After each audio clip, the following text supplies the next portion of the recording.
Michelle, Yes, we're sir. ready. Ready? Okay. Good evening.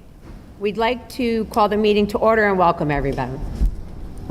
This meeting is being held in accordance with the schedule of meetings adopted at the organizational meeting held January 6, 2021. Adequate notice of this special meeting of the Kenilworth Board of Education has been provided to the Halton News Tribune, the Star Ledger, the local source.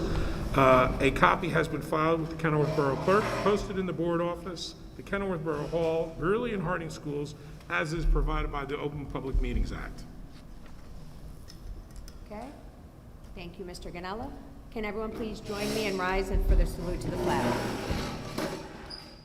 I pledge allegiance to the flag of the United States of America and to the republic for which it stands, one nation, under God, indivisible, with liberty and justice for all. Thank you. Mr. Ganella, can we please have roll call? Biner. Braun. David. Here. Drogan. Habather. Jankowitz. Ladati. Panici. Here. Zimmerman. We have quorum. Thank you. Can we please have a motion to accept the minutes from August 9th, 2020? Okay, second? Okay, motion made by Mr. Habather, seconded by Mr. Jankowitz. All those in favor of receiving the minutes from August 9th, please say aye. Aye. Thank you. Reading and acceptance of monthly correspondence. Mr. Ganella, do we have any correspondence this evening? Yes, we do.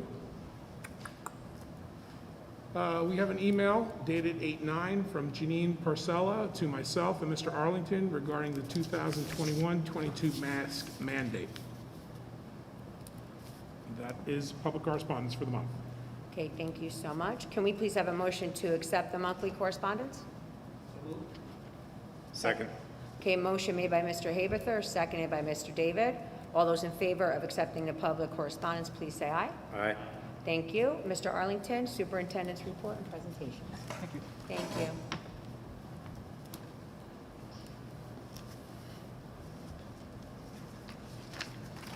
Good evening. As we embark upon a new school year in just a few days, I'd like to leverage some beginning of year excitement, first by welcoming our new cadre of teachers, several of whom you got to meet prior to our meeting.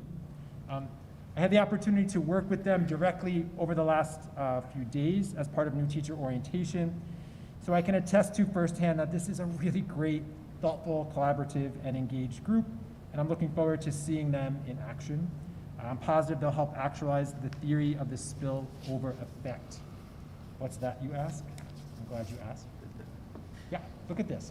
I love this statistic. It suggests that when you hire a highly able teacher, not only does achievement go up in that teacher's classroom, but it also goes up in surrounding teachers' classes who are working with that highly effective teacher. It goes up as much as 10 to 20% the amount that would be occurring in that effective teacher's class. This, to me, is like this really powerful idea about the power of collaboration and what happens when you bring highly able teachers on board. So I'm hopeful the group you got to meet a few minutes ago are those highly able teachers. And so we'll be welcoming this cadre of teachers to our district in a few days, really. Carly Borey will be a school counselor. Ms. Matos, a third grade inclusion teacher.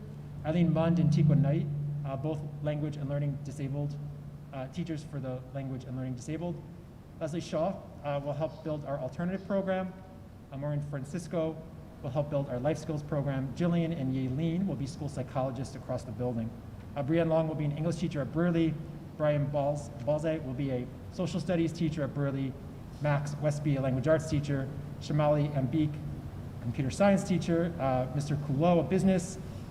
Ms. Boomer, who you met tonight, a music teacher, and then 2 maternity leave replacements, Christy Babiars and Karen Stoker. So we'll be introducing them to our school community members over social media in the upcoming days, and hopefully a bunch of fun ways. So to this cadre again, welcome to Kenilworth. We're excited you're here, and we look forward to supporting your work. I'm going to switch gears slightly here and share a brief synopsis of summer month accomplishments in several important areas of district operations. In each of these areas, I want to also look forward and look ahead to share with you some of the big projects and endeavors we're working on this year so that you can see where we're going. I'm intentionally calling this overview a digest because it's just a snapshot of the work we're engaged in and certainly not representative of a comprehensive look in each of these areas. So I'm going to start with our reopening, which has been ongoing since last spring. We've been nimble and responsive by adjusting our reopening plans as guidance we receive and are required to adopt change rapidly. As part of our planning moves, we've had a summer of studying. So we studied the NJDOE's Road Forward guidance, CDC guidance, and the recommendations proffered by the American Academy of Pediatrics. A part of that studying has been embracing a study group of sorts made up of our medical team and the Kenilworth Health Officer, Mr. Gappis. Thank you to Mr. Gagliardi and his team, who've been really helpful in helping us to unpack recent executive orders and, more importantly, how to operationalize them. As part of communicating transparently and in a timely manner, we shared our initial guidance at the top of August. And just last week, we sent revised guidance along with a newly created addendum that takes the form of FAQs. The addendum answers questions as thoughtfully as possible that have been shared via email, phone, and at Board of Education meetings. If you haven't checked that out, I encourage you to do so. And I also suggest that you read the district level guidance as juxtaposed to the guidance that's very building specific that Mr. Bumnowski and Mr. Davies have sent over the last few weeks. Looking ahead, we should all prepare for changes. We'll adjust and improve our protocols in real time as we assess and evaluate them. So again, please be alert to these updates. Our reopening planning is tightly contingent upon our health and wellness measures, so I'd like to review a few of those. This summer, we revised our medical information document from our school nurses to be current and up to date. This is the framework we'll use when making decisions about quarantining and other health-related decisions. We spent the summer returning classrooms to as normal a classroom environment as possible. We've aimed to have 3 feet of social distancing in place, which allowed us to return some much-missed instructional furniture and resources to classrooms. And we continue to refine and implement robust cleaning protocols, including ensuring high-quality airflow as part of district priority work. Moving forward, as guidance and public health circumstances change, we'll revise our medical procedures and be sure to communicate that out when we do make revisions. While we won't have daily health check-ins, we will periodically be reminding the community of the signs and symptoms of COVID, along with the importance of keeping kids home if they are sick. We'll also have periodic requirements to attest to the community's review of that information via a checkoff on our student information system, Genesis, and probably most likely around the holidays too. We'll continue our weekly COVID dashboard so that the school community has a full picture of quantitative COVID-related data. In the area of curriculum and instruction, we shared several advancements in our end-of-year accomplishments flipbook last June. Additionally, in the area of C&I, we previewed a lot of the good work ahead in our reopening guidance, so please do check that out. But the work is so good, I think some of it begs to be reshared. Again, just a little bit of a snapshot here. Over the summer, a whole host of teachers helped to create pacing calendars for grades K to 6 in the area of reading and writing. Those are instructional tools that will help drive teachers' planning. We redesigned English 4 to create a more robust, engaging curriculum, and then several content areas underwent revision, along with some critical curricular documents like scope and sequences. Looking ahead, as part of our future readiness work, we'll be adding 3D printers to both buildings this year, along with professional learning to help support their use. And our literacy work will continue as well.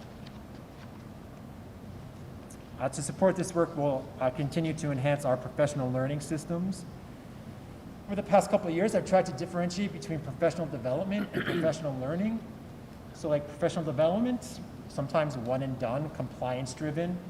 Watch this video about bloodborne pathogens or sign off on that you know how to operate a ladder safely, as opposed to professional learning, which is ongoing and about teacher practice and student achievement. So by way of professional learning, this summer in grades 7 to 12, world language teachers spent a time looking at proficiency-based instruction. So that takes what the American Council of Teachers of Foreign Language call can-do statements. So instead of looking at levels of Spanish, like level 1, level 2, level 3, you're looking at like proficiency tiers, novice, intermediate, advanced, as a way of driving what kids can do in the world language classroom through more immersion. Our grade 3 teachers attended a week-long Institute for Orton Gillingham, which is a continuation of our K2 work, now living in grade 3. And then more focus on our multi-tiered systems of supports for intervention, which I'll talk about in a second. But looking ahead, in addition to ELA and world language, we entered into an ongoing agreement with Rutgers Center for STEM. Through consultative services, they'll be providing support for integrative design and design challenges, as well as advancing our future-ready practices.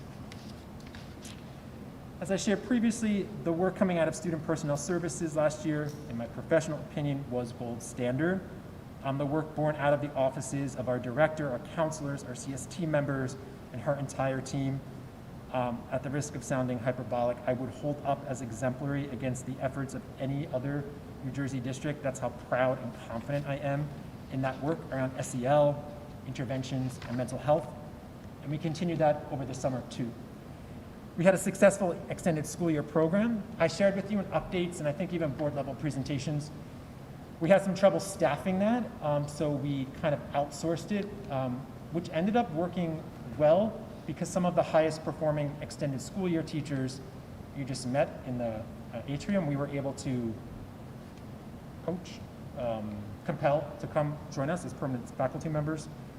So that was really exciting. And then we also formed data teams this summer to better understand and implement processes for targeted, tiered, and skill-based interventions. What's exciting about this work is that means those students who are struggling will receive support at the very top of the school year. There's no lag time. Those students have already been identified, already tiered, and we're already aligning their needs to interventions. So that work should start as soon as next week. As part of our school year work, we're building our alternative ed program, you know that.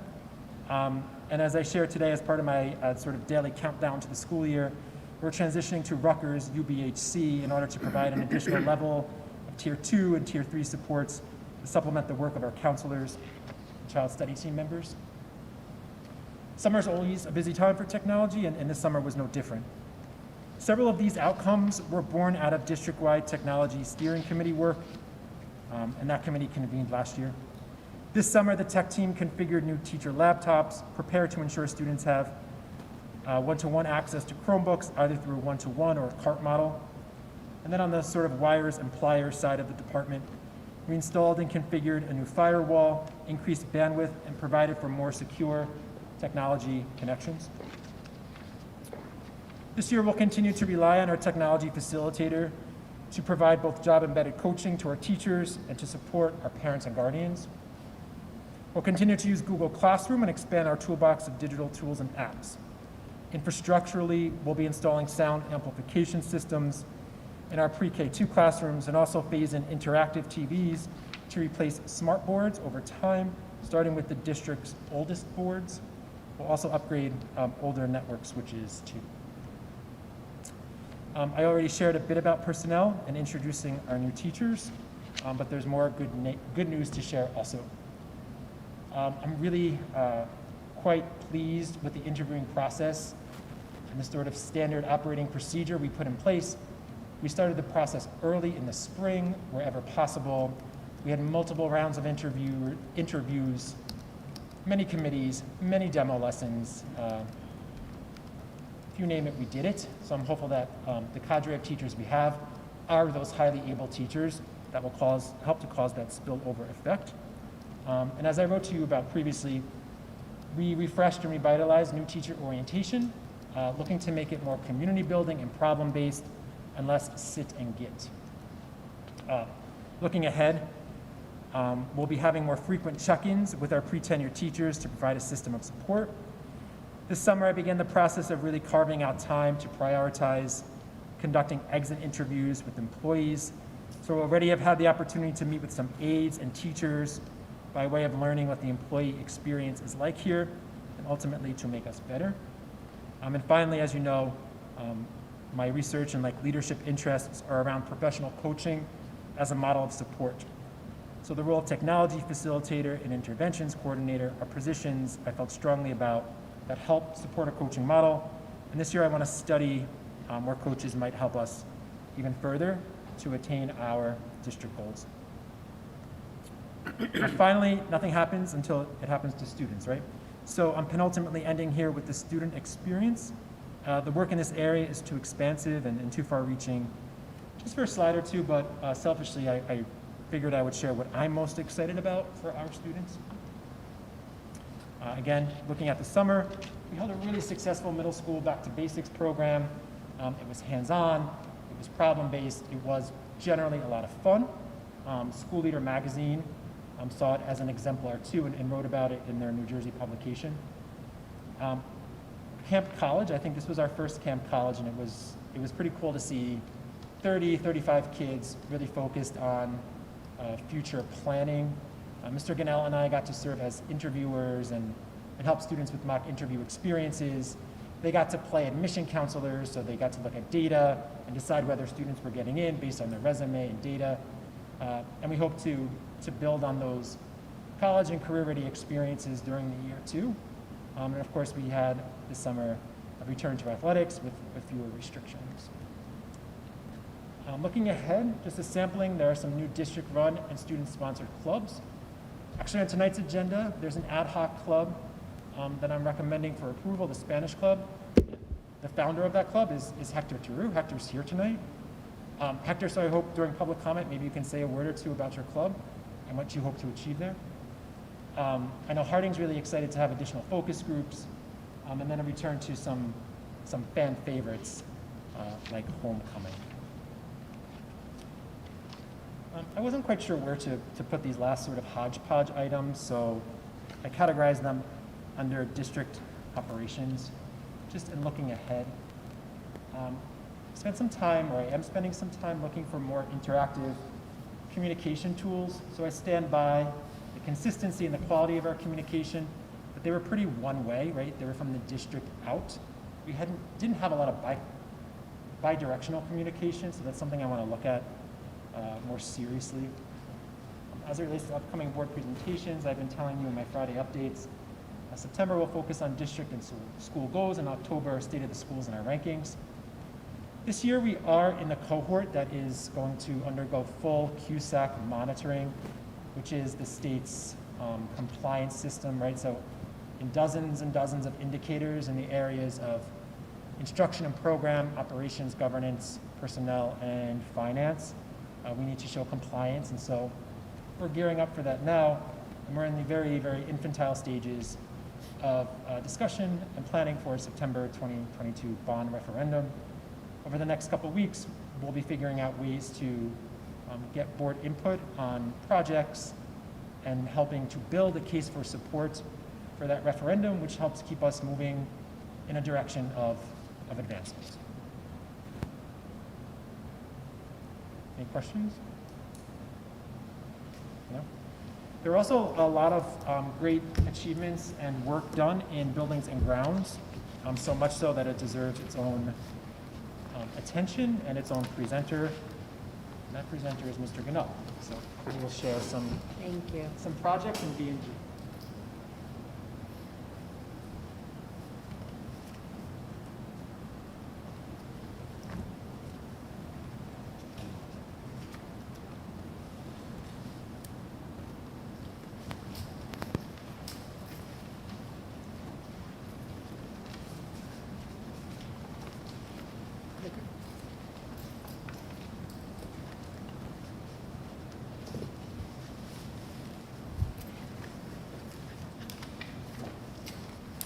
Good evening, everyone.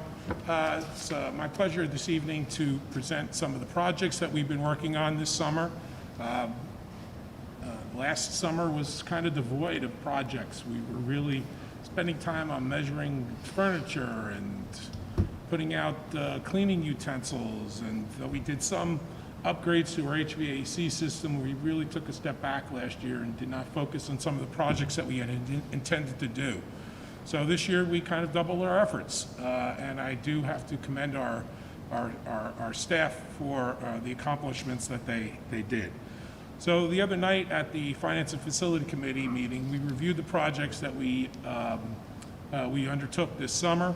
We went into a lot more detail. I'm going to pretty much go through these relatively quickly, just so it's more of a pictorial, so you get an idea of what we've accomplished. So one of the focuses was the masonry project over at Harding School. The main section of Harding School, the 1923 edition, which you see right here, is coming up on its 100th anniversary. So we felt it needed a facelift. So we were started to do some preliminary work to look at what we could do to clean some of the facade, which is actually a stucco material. And in our research, we found some substantial structural deficiencies.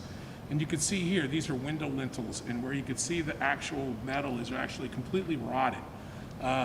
So all those window lintels in the 1923 edition have been upgraded, replaced with new metal. We've re-bricked the area, and we are in the process of putting in new brick. We're also going to be power washing the entire building, painting some of the lintels, and then waterproofing the whole facade. We hope this will be done by next week. If not, it will not impede on our ability to open the building. So the contractor will work off hours on the weekends, so it will not interfere with our building opening on September 8th. Also another part of that project was the Harding basement ventilation project and roof top unit upgrade. We had some leakage seeping in through some of the areas around the playground into the basement, and basically we're getting flooded out. So the masonry people are addressing that, and we're also putting a ventilation system into the basement to deal with some of the dampness down there. And this is the rooftop unit that we're replacing, and you can see it being brought in by a crane. Part of our ESEP project was to convert the Harding building to LEDs, lights. All the classroom and office lights were converted to LEDs. This is actually our third lighting retrofit since I've been here that we've done. We went from two T12s to T8s to T5s, and now we're to LEDs. So I don't know what's next. I won't be here, so doesn't really matter. You know, it's going to be a long time before they come up with something more efficient than an LED. So another part of the project was to address some of the ceilings in Harding, specifically the 1950 sections of the building. You can see here they had the old pedestal type of lights. They had those kind of like a cardboardish type of ceiling tile, and a lot of them were in disrepair. So part of this project was to remove those and go with a standard type of lighting system and drop ceiling in there. Brightens up the room, makes it a lot cleaner, and we accomplished that in 12 classrooms. We still have some more to do, but we'll tackle those in the future.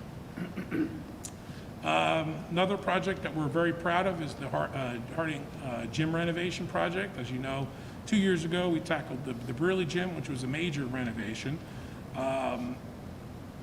Knowing what we learned from that, we felt we could kind of tackle it on our own. So a lot of this stuff was done by our internal staff or coordinated with outside contractors using our buildings and grounds offices. So you can see here on the right side, that's the old logo, and that's the new Harding Hawks logo on the gym floor. The good news is these floors are in excellent shape. Even though they were a lot older than the Brearley floors, they weren't actually stripped down in the past. We basically just continued to put layer after layer of varnish on it, which in the long run worked out well because the wood itself stayed very nice and thick, whereas that was the problem over here at Brearley, whereas as we sanded it, it got thinner and thinner and thinner. So you could see here the stripping of the floors. You could see the difference between the varnished side and the unvarnished side. and that's the complete product of once it's done. I suggest you take a look at it. It looks really nice. It's a spectacular piece in addition to Harding School. We're also going to be replacing the bleachers, and you can see here the wall pads have already been replaced with the new logo, and there's going to be no longer one of those hard partitions, but a curtain divider similar to the one we have over at Hard at Burley, and this is what it will look like once it's installed. We'll have the Harding Hawks logo on it, and it will be able to split the two gyms. The bleachers here, we've expanded because we went from court line to court line. We've expanded the seats now to 185. They meet code, which the old ones didn't, which was one of the major reasons why we tackled this project. And it's going to look really nice, I think, once it's done. I'm sure we're going to continue to have our middle school basketball games here, so now kids and parents can sit in here without falling through the bleachers. Another smaller project that we tackled was new fencing on 18th Street as you enter into the Harding School parking lot. Remove the old damaged chain link fence and replace it with this style fence. Still a work in progress. The old signs hopefully will be installed either this week or early next week in time for school. At least that's what the contractor keeps telling us. Not a major obstacle to getting school open, but nonetheless, it's a nice piece to have to be able to communicate with our parents and with the community with a digital boards that will be able to be easily manipulated from the principal's secretaries or the principal's desk himself or herself. So this is basically the new signage that we'll be putting out there. Another project we undertook was the nurses' bathroom renovation. This was an in-house project. Our staff did this all themselves over at Harding School. So this is a picture of what it was before, kind of dingy, kind of old. This is during, and this is after. You can see it's brightened up, nice and clean, and hopefully we'll get some good use. Same thing over at Brearley. We're continuing with our bathroom renovations. I think we have one more set after this, but we put new stalls in, new plumbing and fixtures and valves, and made all the necessary infrastructure changes and new drop ceilings. Once again, this project was done in-house with our own maintenance staff. This is the before photo, during, and after. Solar installation. We have two solar arrays on both Brearley and Harding. We're finishing that up very soon, and soon to have the connection transferred to PSE&G, which always is a lag time with them, especially during hurricane season. They'll probably come up with some excuse to delay us, but the project will be complete from an installation standpoint. You can see here the solar array on the right-hand side, the left-hand side is Brearley, on the right-hand side that's Harding. And again, Harding and, well, inverted this time. Harding on the left, Brearley on the right. And this is part of the solar arrays back end, which will be behind Harding School. The other project that we're currently working on is the modular construction underway with the relocatable classrooms that were damaged. This will give us 3 classrooms outside with plumbing to bring it up to code. This is what the structure looked like. This is what the structure looked like a couple weeks ago as it was being demoed. That's what it looks like currently on the right-hand side. And hopefully we anticipate a January startup date for that. We expect the modules to be delivered sometime around Thanksgiving, and we're moving forward to that.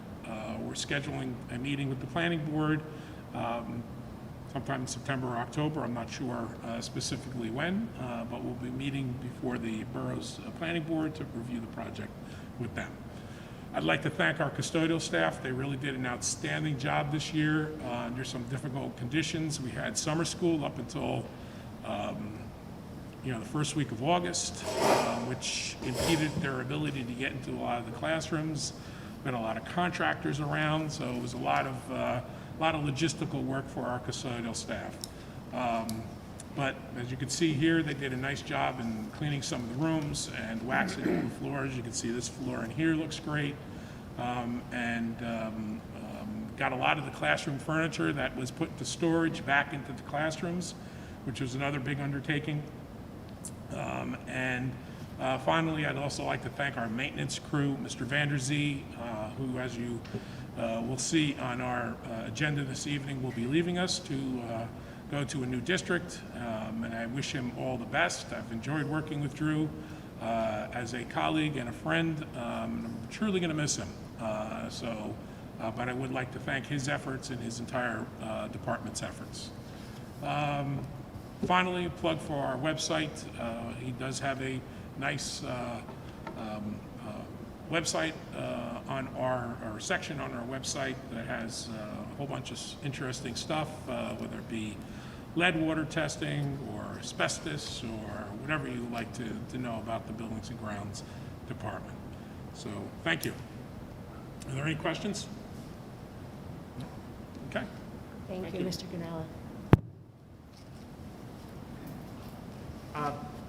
Just one note, which seems anticlimactic now, but regarding resolutions 9 and 10, I just want to wish Mr. Vandersea and Mr. Cliven the best. As a teacher, Mr. Bobby has impressed me with his energy and enthusiasm, along with his ability to serve as a strong role model to our middle school students. So good luck, Bobby. And as Vince mentioned, as a key member of our leadership team, particularly during COVID, Drew has served as a responsive and committed supervisor of buildings and grounds. His work product is stellar, and it's really only matched by his work ethic. And professionally, I certainly will miss him. I wish you the best of luck, Drew. That concludes my report. Thank you, Mr. Arlington. Anyone have questions for Mr. Arlington? Okay, thank you. So we'll now move on to report of committees, review of resolutions, and board discussion. First up is Finance, Facilities, and Negotiations. Okay, the committee, as I noted, the committee met last Monday to review several items, specifically the proposed referendum. The architects were on hand to review some of the timelines and the scope of the project, as well as we discussed the services outlined in resolutions number 4 and 5 on this evening's agenda. I also reviewed some of the long-range facility plans in context with the funding sources for facility projects, including the grant funding, our reserves, our maintenance, and our capital reserve, as well as some federal grants such as the ESSER 3 funding, and how we're going to build that into the referendum and try to get the best bang for our best buck. So when we do ask the community to reach into their pockets for the referendum, they have the assurances that we've done our due diligence in utilizing other sources of funding to accomplish that prior to asking them to stick their hands in their pockets. Basically, we've covered most of the resolutions already on the agenda this evening, other than probably number 6, 7, and 8. 6 refers to the SLEO agreement, Class 3 SLEO agreement. As you know, we have an SRO over it within the district, but we also have SLEOs, which are special law enforcement officers, and they basically are at Harding. So this extends the agreement for an additional year.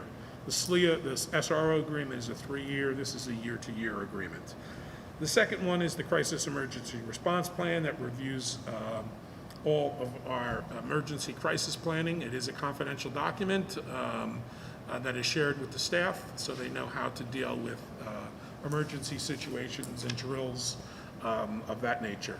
And then finally is the biosecurity, food service biosecurity management plan, which basically is similar to emergency plan, but it deals with how to properly handle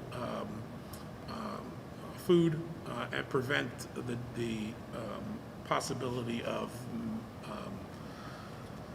terroristic attempts on damaging our food supply. So it puts into place some safeguards with that respect. So that is basically all I have for finance and facilities. Anybody have questions for Mr. Ganala? Okay, thank you. Next up, Personnel and Management, Mr. Haberson. Thank you. 15 resolutions tonight. I'll go through them quick. 9 and 10 are the resignations of Mr. Vanderzee and Mr. Cliven. 11 and 12 are rescinding employment offers. Resolution 13 approves the hire of a custodial maintenance crew. Number 14 approves the hire of a special ed teacher.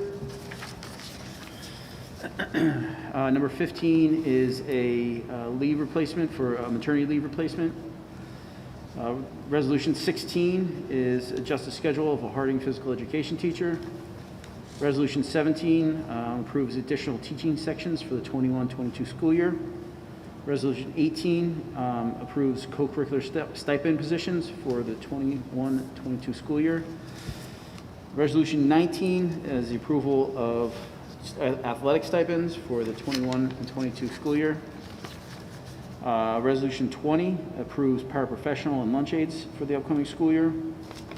21 is the approval of professional development presenters. Resolution 22 is the approval of home instruction. And Resolution 23 is the approval of substitute staff for the coming school year. Any questions? Okay, thank you, Mr. Haberther. Up next, Curriculum and Instruction, Mr. Jankowicz. Thank you. Resolution 24 is the approval of the Spanish Club at Greeley. Number 25 is the program of studies for the 21-22 school year.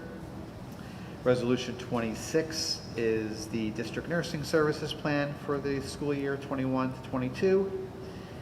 Resolution 27 is the adoption of a kindergarten curriculum.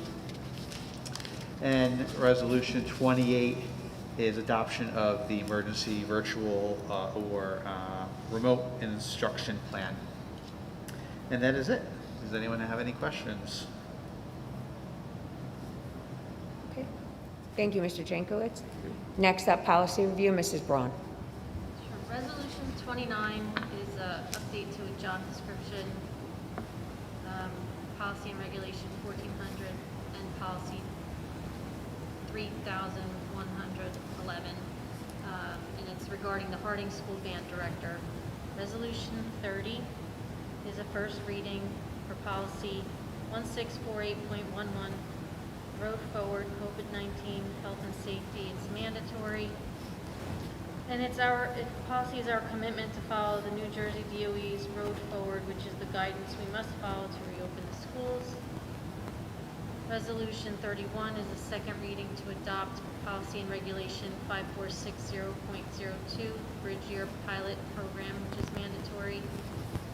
Resolution 32 is revisions to adopt policy and regulation 2412, home instruction due to health condition. It's mandatory, and that just makes allowances and provides home instruction for COVID-19 and quarantining situations. And also policy 2431, athletic competition, which is mandatory, and it's updated to comply with the new law, which states we must establish and implement an emergency action plan regarding serious sports or athletic injuries. That's it. Okay, anyone, any questions for Mrs. Braun? No? Okay, thank you. Next up, old business. Do we have any old business? No? Any new business? We would like to just reiterate, as Mr. Arlington and Mr. Ganala said, and thank our staff for getting ready for the opening of school. And we'd like to also thank members of the community for their feedback and patience We would like to wish everybody a very healthy and successful school year, and we're excited to be back. We'll now open up the meeting to the public for comment. Is there a motion to open the meeting to the public? Okay. Motion made by Mrs. Drogan. Second? Seconded by Mr. Havether. Thank you so much. The meeting will be open to the public.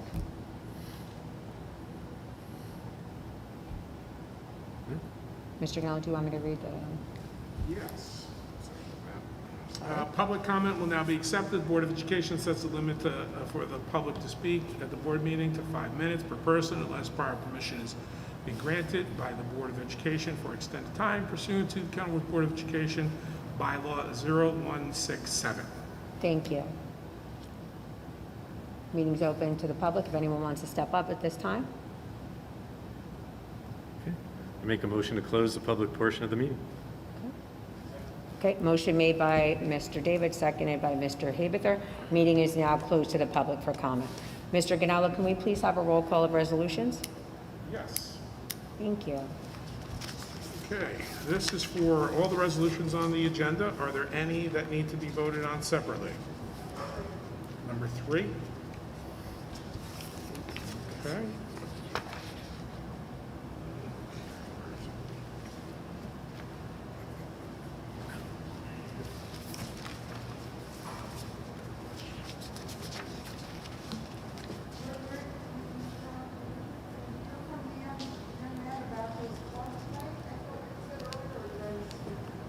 I suggested if you wanted to, but I don't know, Hector, maybe you didn't want to. Yeah, you can go right up to the podium and go for it. I didn't mean to put you on the spot, Hector, sorry. Yeah. What's his name? Should we make a motion to go back in public? Vincent? Should we make a motion? Yeah. It's okay? Okay. Special Superintendent's report.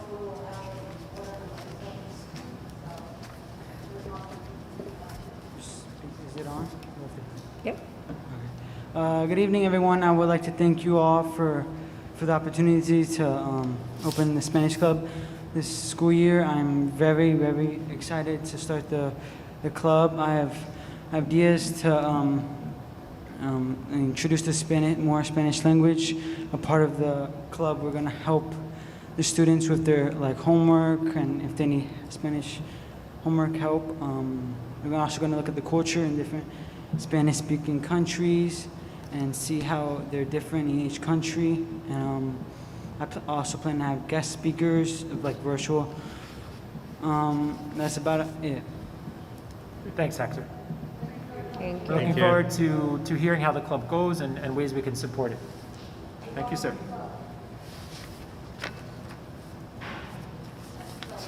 It's okay. All right, so we have 32 resolutions on the agenda. Correct?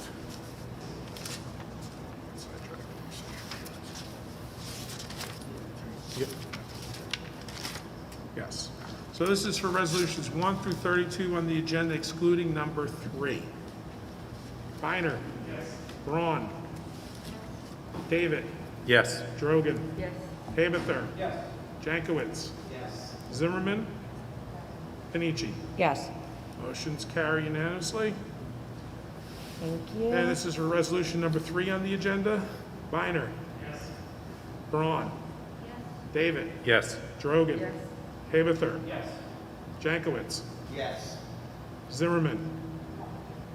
Panici. Yes. Motion carries. Thank you. Mr. Ganello, do we need to go in closed executive session this evening? Yes, we do. Okay.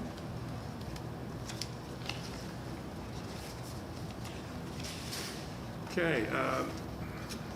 Be it resolved, the Board of Education meet in private session from which the public shall be excluded to discuss the topic of KEA negotiations with private discussions being held pursuant to Section 7B and 8 of the Open Public Meetings Act. The matters under specifically this evening, we'll be talking about KEA negotiations.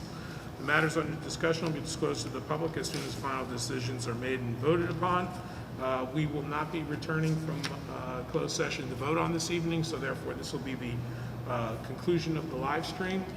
Once this resolution is made to go into closed session. Motion to go into closed session. Okay, motion made by Mr. David, seconded by Mrs. John. We're now going to go into closed session. Thank you.